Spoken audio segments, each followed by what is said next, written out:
that King Combs came out with, where he was coming at 50 and coming at everybody, coming at his dad. Like, how you feel about that record? Well, first, I want to say to this young man, before somebody take his head off, because see, that's that new school bull crap that these kids out here, they easy to fly out their mouth with that. You don't invite a man to your private. You don't invite a man to your private unless you doing the Diddy. If two men lay down, how many homos get up? Let me tell you, young man, two of them. You understand? So don't invite a man to your private, because that man will see you and take your head off.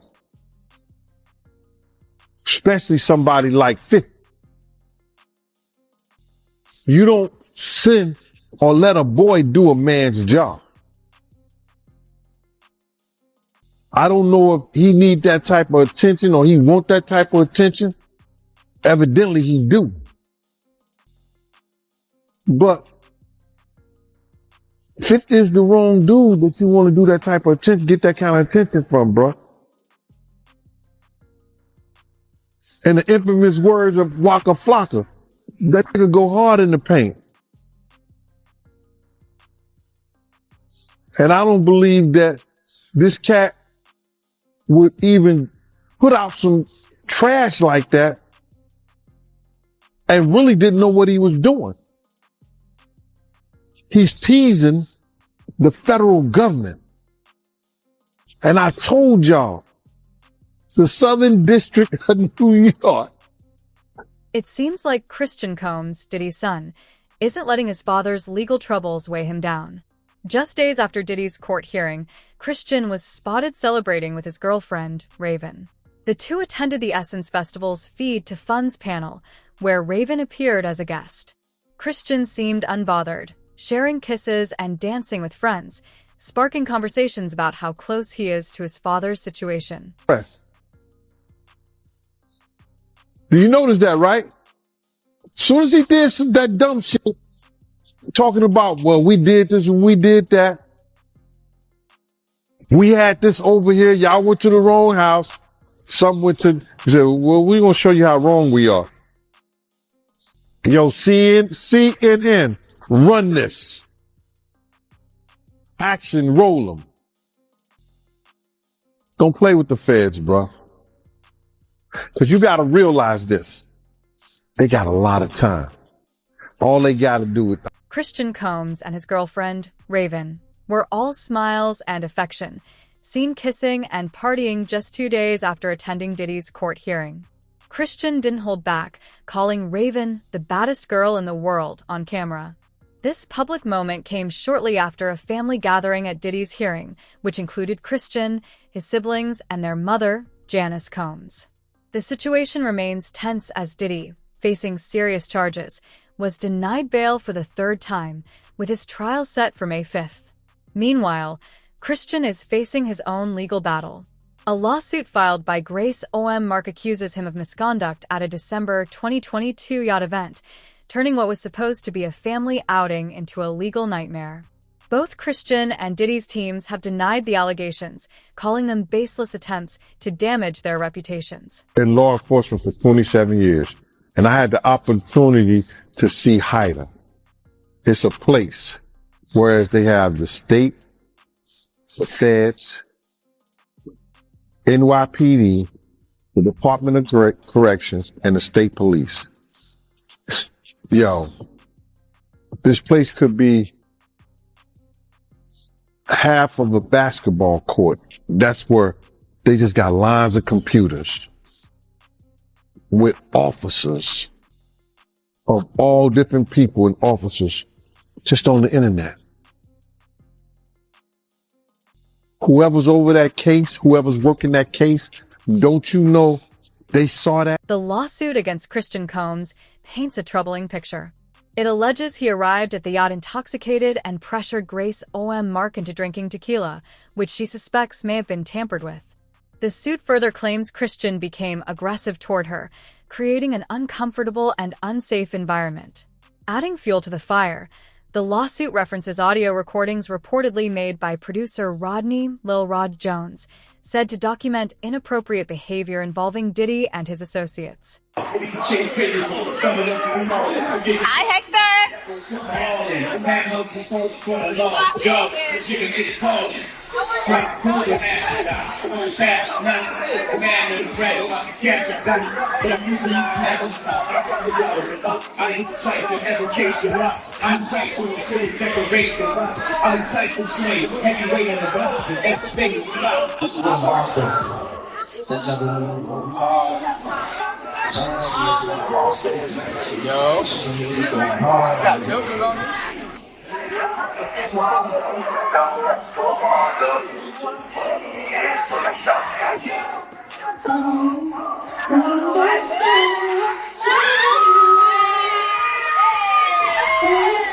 You here?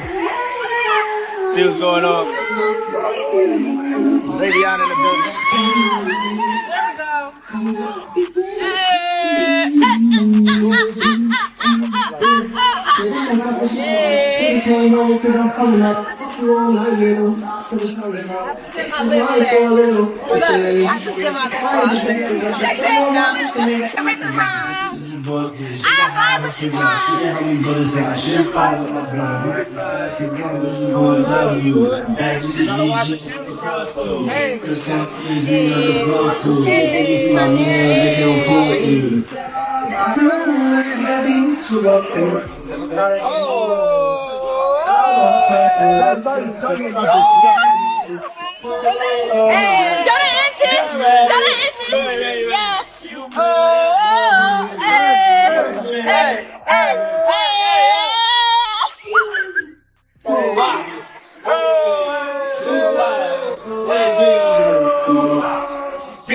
I love you.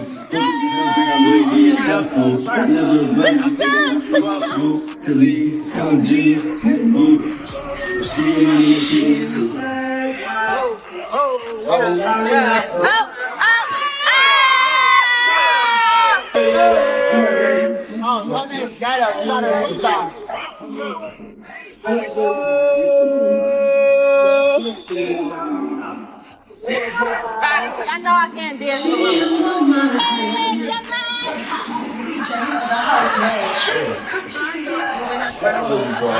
That is good in the world.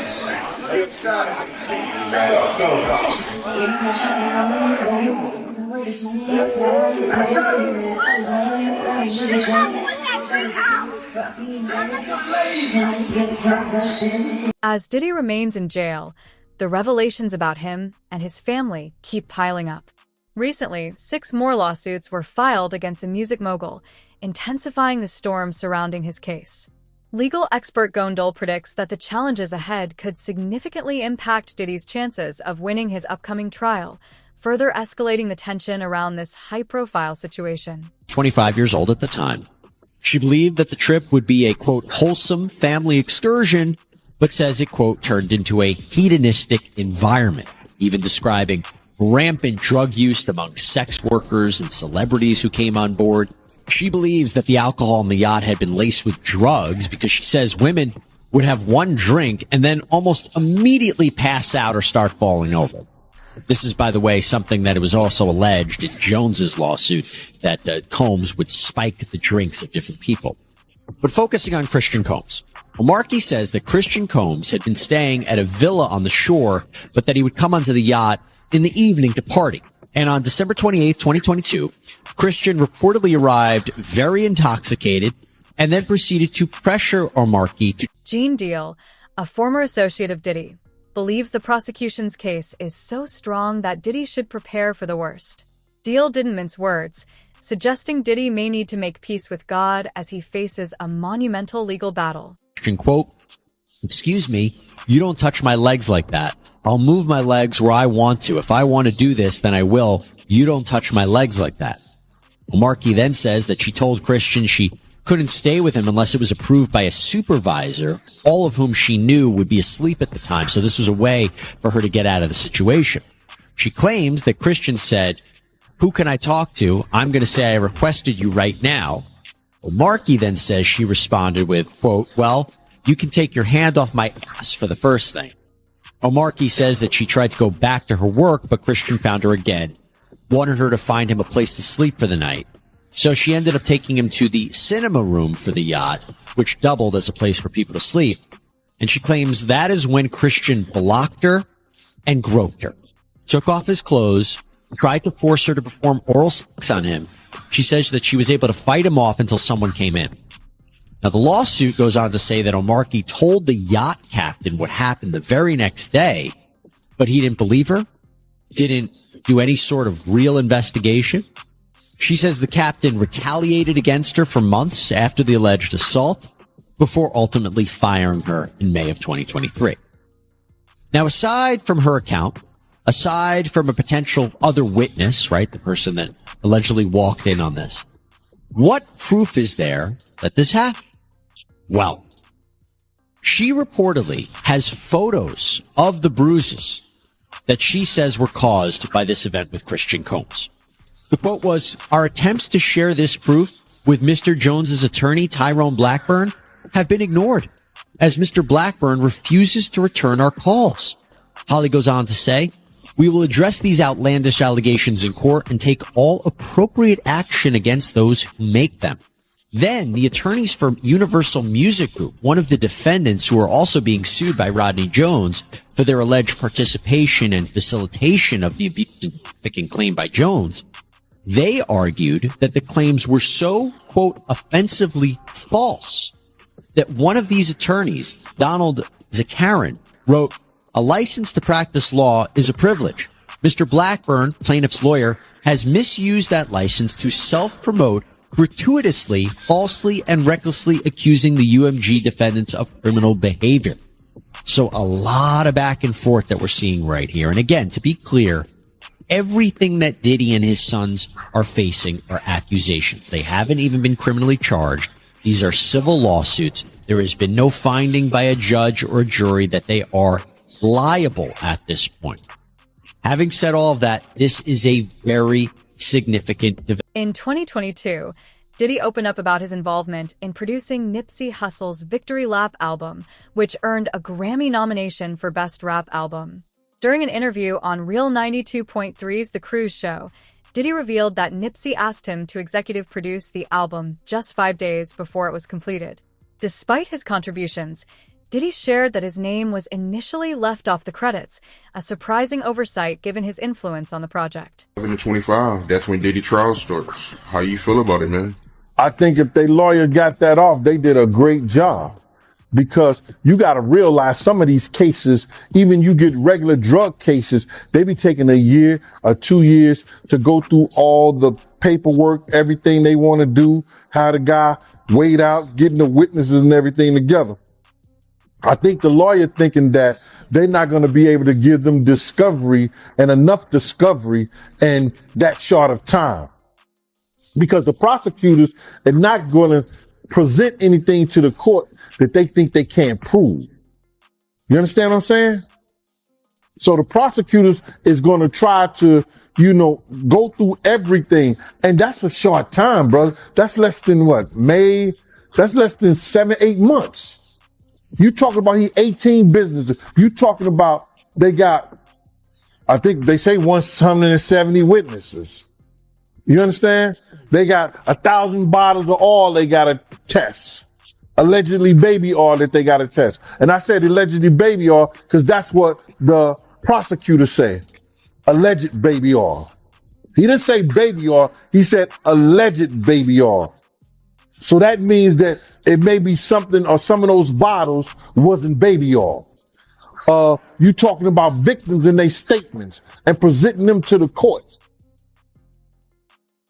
So they got a lot of things. So that was a smart move by the defense trying to get the trial, a speedy trial, so the prosecutor only have so much evidence that they could present. It could help them and it can hurt them too. How you feel about Diddy lawyers coming out blaming the government for leaking, to take the casting? Well, the lawyers are doing what they supposed to do. They supposed to trying to try this case in the public's eye. You understand? So Diddy could probably get off by them saying that the prosecutors them released the tape. You know, the grand jury have every right to see any kind of evidence out there that the prosecutor want to give them. Now, them leaking it and everything like that, that's not going to decide whether the judge is going to allow them to dismiss the case because they leaked this this trial, because they're going to try to state he can't get a fair trial because the prosecutors are trying to win their case in the public's eye. That's not going to be, it's going to be up to the judge to decide whether that was significant enough to not have this trial. His lawyers are trying to do anything, and they're going to try to do anything to win this case without it first going in front of a jury, without it first going in front of the judge like that. You know, so what they're doing is they're going to try to play all different kind of cards to make us think, you understand, the dude is innocent and he's been done wrong and unfair. That's what the lawyer's supposed to do. But it ain't gonna work, bro. It's not gonna work. Just like, hold up, but just like first bail denied, second bail denied, the third bail denied. They don't trust the lawyers, and they damn well don't trust Diddy being out in public or in the streets or at home. This behind-the-scenes revelation came shortly before Diddy was announced as a headliner for the 2022 iHeartRadio Music Festival. However, Nipsey Hussle isn't the only artist tied to Diddy's controversial legacy. Theories about other figures connected to his alleged behavior continue to swirl, further fueling speculation about the man behind the hits. About how he might be getting some more indictments. I think that they trying to beef up their case, bro. They're going to continue to beef up their case once they continue to dig and get stuff. Once they continue to dig and get more stuff from the business part of it, they're going to use those charges. Because if he did anything that was illegal regarding tax evasion, money laundering, they're going to use that.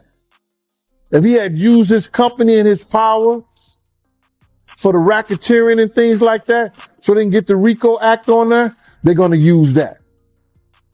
Any new news that can make their case powerful and they can present it to the court, they're going to use it.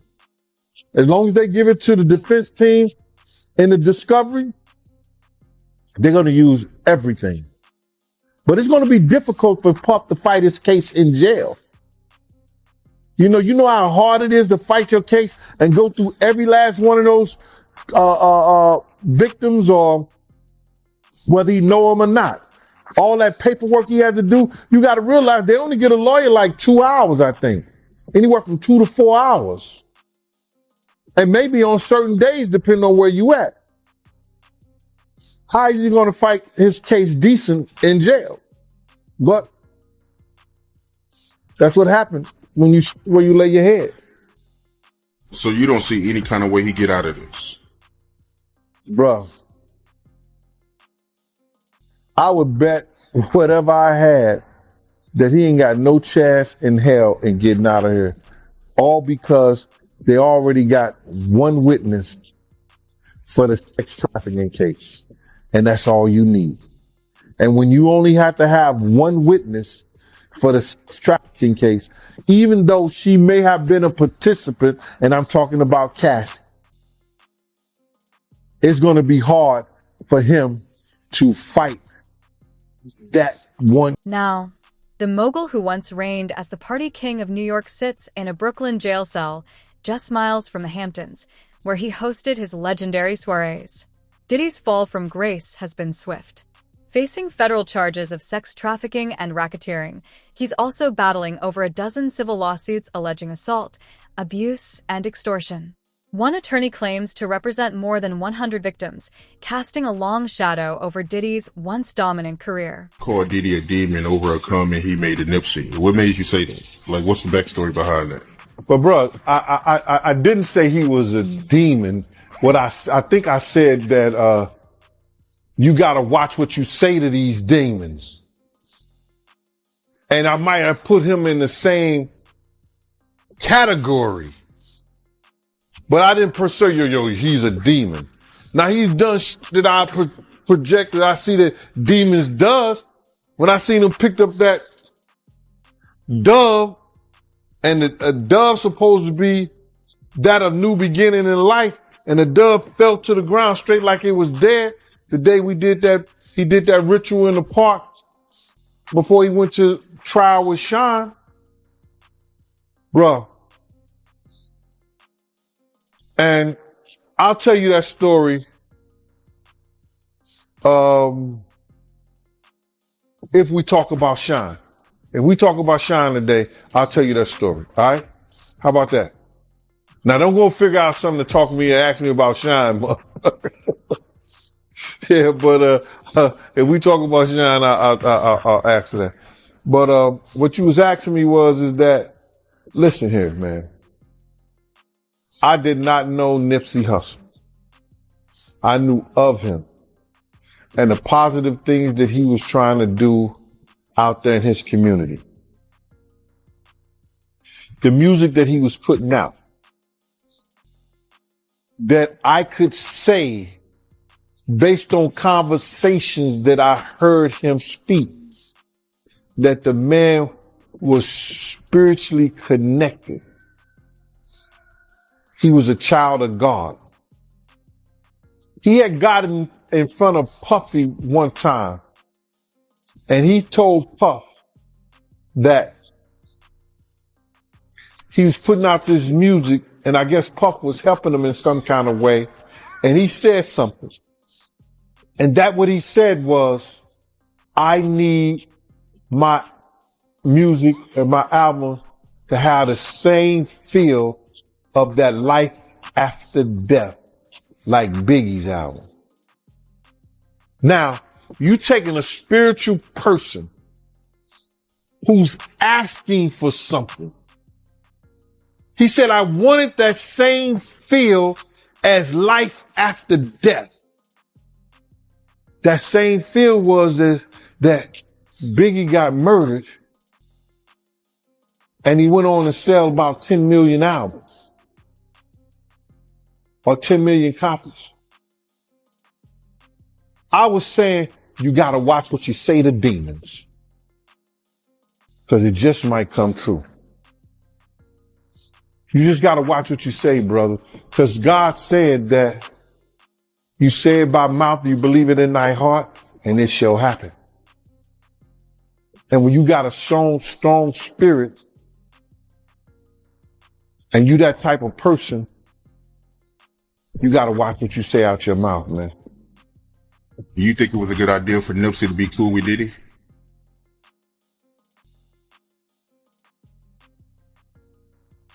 I really can't speak on what and the reason why that man would, when he was already doing a great job himself with the team that he had. But somebody convinced him that that would be a good look for him. But no disrespect. Born in Harlem, Diddy has consistently denied all allegations, both criminal and civil. Like, meant to me, you know what I'm saying? Like, Nip had no ego. So, you know what I'm saying? Like Nip came to me and said, I want you to mentor me. I want to get into real estate. I want you to teach me all your, your business secrets. You know what I'm saying? I was like, whenever you got questions, pull up. And then on his last album, people do not know this. Somebody tried to jerk me, but I fixed it. I actually am one of the executive producers of Nipsey Hussle's last album. Victory Lap. Yeah, Victory Lap. So a lot of people don't know this. We got them to change it in Wikipedia. Somebody over at the label tried to leave my name out, but he came to me and said, I want you to be a part of helping me finish up this album. And so I was a part of not just the records I was on with him on his last album. He was like, yo, I'm a big fan of like Life After Death. You know what I'm saying? And I know you got like that vibe, but I'm bringing like that vibe. Like my stuff, it has a West Coast sound, but it also has a bad boy sound. So I felt like, yo, I really need you to come and help me out with this. So that's why I have so much footage of us in the studio, because like the last 5 days of him finishing the album, he came to me and said, "Will you come on as one of the executive producers?" And man, we had just started really getting extra close and tight, and then, you know, everything happened. But individual that like sent from God, and I know we sad, and I know that we miss him, but I'm telling you, like, he did his work. The way he has inspired, the way he inspires me, he did his work, and he represented LA like no other. Top-notch, glorious, godly, positive, loving, trying to save the community. Like, this cat is really real. He was up there to me with Malcolm X and Martin Luther King and all the other Latino freedom fighters and stuff like that. He was a rebel. A spokesperson told BBC News that he remains strong, disciplined, and committed to proving his innocence, with his family and legal team firmly by his side. As his trial approaches in May 2025, the world watches to see if the once revered party king of New York can clear his name. Maybe you heard about that? Well, I don't know why she would be named in the lawsuit for that, unless she did something that was illegal. Based on what you're saying, I don't think what she did was illegal. But then I do know that she had a beef with one of Diddy's girl, which was Gina, and they was talking about that back and forth on the internet with each other. Or somebody had posted some of the language and the verbiage between them two when she was saying that telling the girl Gina, if Diddy told you to eat my box, you would do it. So that was showing me that Diddy has some power over both of these individuals. And she was out there being threatening and talking to the girl crazy, and the girl was talking to her crazy, and they put all that on the internet. So, you know, I don't know how it comes to play that that's some kind of federal law that the prosecutor want to use, but it may just be used for the fact that to show the control that Diddy had over these females. So if she say this, if Diddy told you to eat my box, you would do it. What kind of power is that? And this girl said that Diddy had already punched her in the head, kicked her, did all kind of crazy stuff. We did not enter this fray blindly. I wish it was my last such fray. I wish this type of behavior wasn't so pervasive. But it is what it is, so we will press on. As I said, our law firms have been retained by 120 individuals at this point to pursue cases in civil court against Sean Diddy Combs. You should know, in this group, it is evenly divided between males and females. There are 60 males and 60 females who have joined us to pursue these claims as plaintiffs. In this group, 62% identify as African American, 30% are white, and the remainder Hispanic or Asian. The victims are from more than 25 states. The majority are from California, New York, Georgia, and Florida. And I want to focus on the ages of these victims. When we talk about the ages of the victims when the conduct occurred, it's shocking. Our youngest victim at the time of the occurrence was 9 years old. We have an individual who was 14 years old. We have one who was 15. 25 of the 120 individuals who are plaintiffs in these cases were minors at the time of the acts complained of. The time frame of the acts complained of is very wide. The conduct at issue spans from the years 1991 all the way till this year, 2024.